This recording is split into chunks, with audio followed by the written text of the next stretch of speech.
J'ai bâti sur le rocher. Quand viendra la tempête, ma maison résistera. Ma maison est en Jésus. La pluie et le vent souffleront. Satan se déchaînera. Mais ma maison est en Jésus. Je n'aurai jamais peur. La pluie et le vent souffleront. Satan se déchaînera. Mais ma maison est en Jésus. Je n'aurai jamais peur. La pluie et le vent souffleront. Satan se déchaînera. Mais ma maison est en Jésus. Je n'aurai jamais peur. Je n'aurai jamais peur. Je n'aurai jamais peur. Je n'aurai jamais peur. Première lecture du deuxième livre de Samuel, chapitre 7, versets 4 à 17.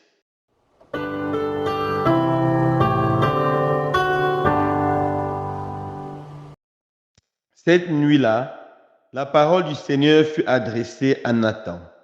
Va dire à mon serviteur David, ainsi parle le Seigneur.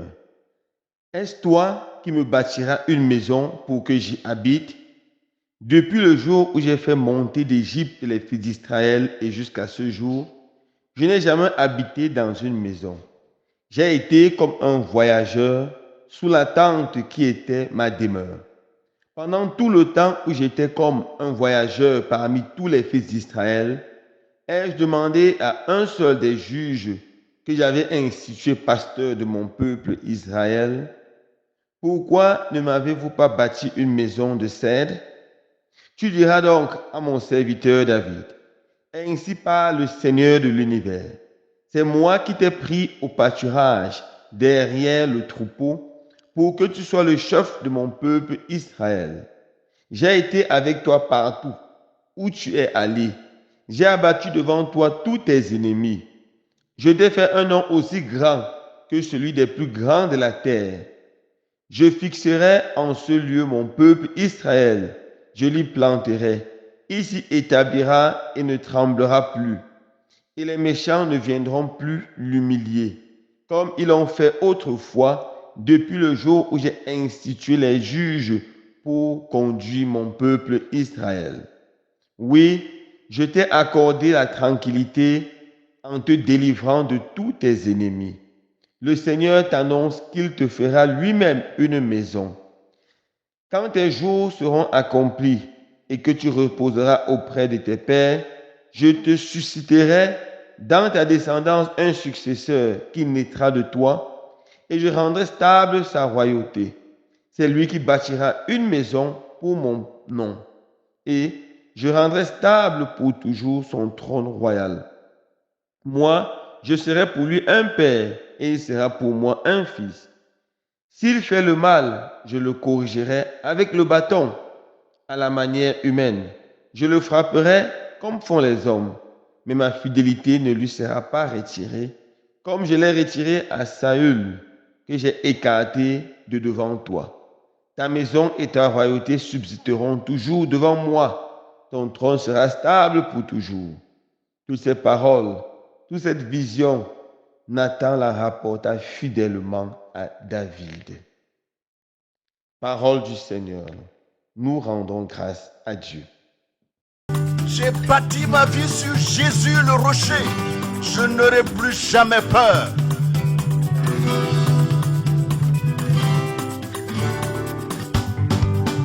J'ai bâti sur le rocher. Quand viendra la tempête, ma maison résistera. Ma maison est en Jésus. Frères et sœurs bien-aimés, dans la première lecture de ce jour, nous voyons David qui a un grand projet. Il veut construire une maison pour le Seigneur. Et le Seigneur envoie le prophète Nathan, lui dit non, ne construis pas la maison, c'est moi qui construirai pour toi une maison. Je te donnerai une royauté éternelle.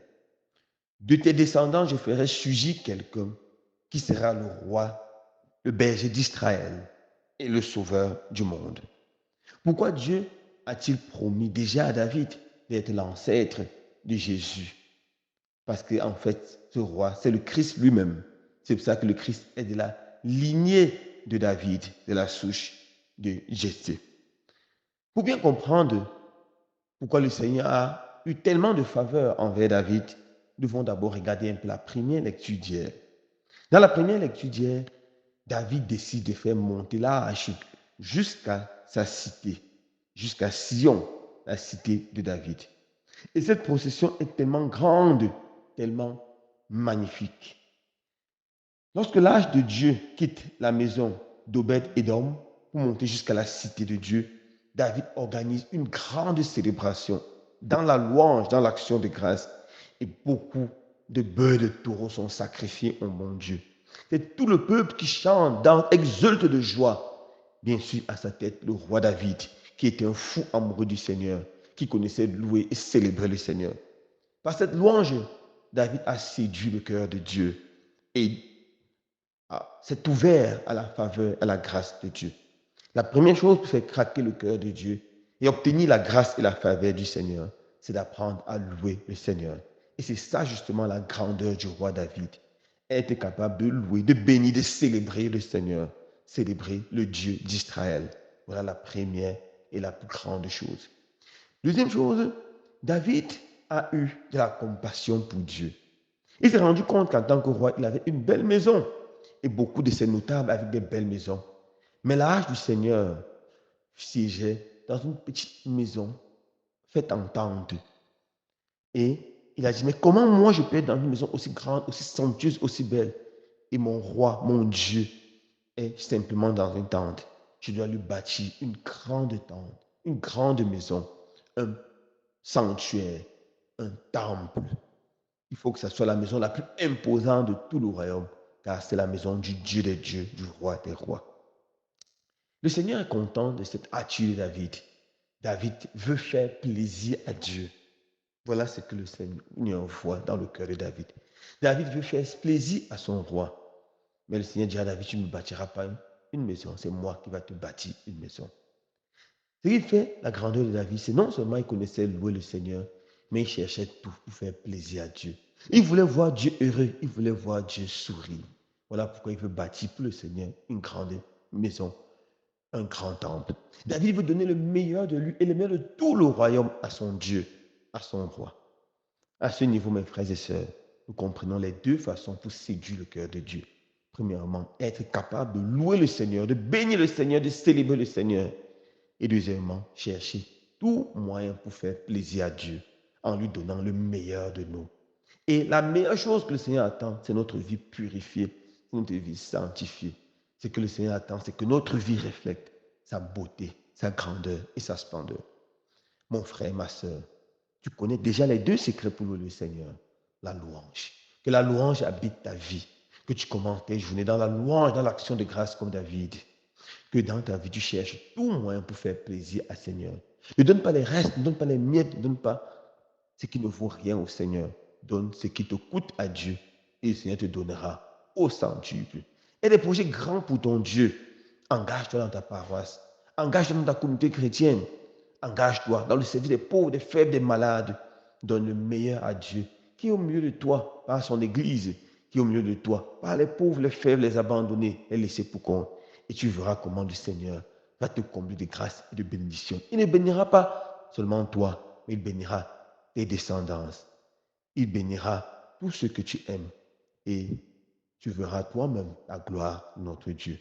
Que je donne la grâce de pouvoir être comme David, des hommes de louange et des hommes qui font tout pour lui faire plaisir. Loué soit Jésus-Christ.